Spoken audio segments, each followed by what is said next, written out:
第10章，兄弟啊，我心内所愿的，向上帝所求的，是要以色列人得救。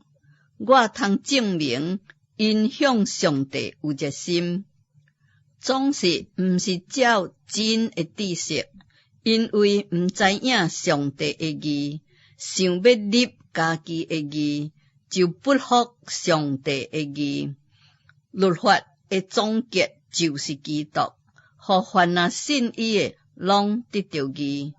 摩西写讲，人若行迄个出自律法的义，就的确因为这个活着。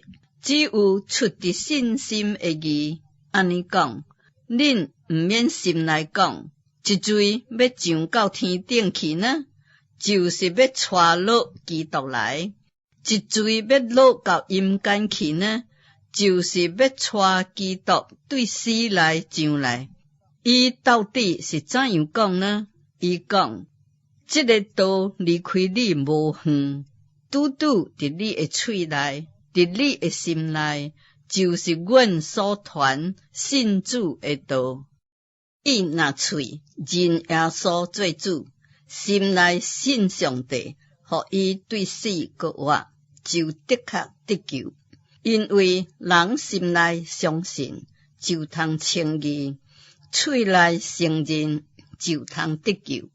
圣经讲，凡那信伊的人，的确未到见效。犹太人甲希利尼人并无有分别，因为众人同有一位主，伊也好款待一切求告伊的人。因为凡那求救主名的，就的确得救。总是人未捌信伊，怎样会求伊呢？未捌听见，怎样会信伊呢？无有传道的，怎样会听见呢？若无奉差遣，怎样会传道呢？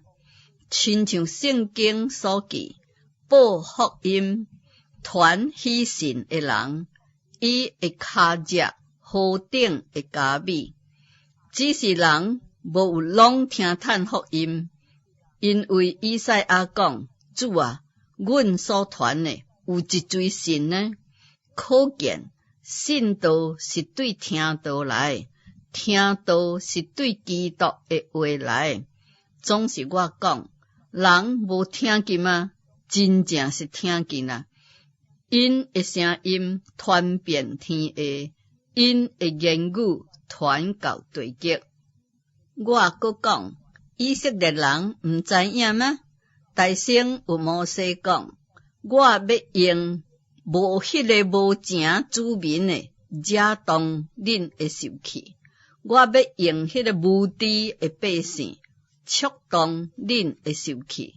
搁有以赛亚好胆讲，无找我的，我互伊拄着；无访问我的，我向因显现。到伫以色列人，伊讲，我规日伸手招呼迄个背逆顶嘴的百姓。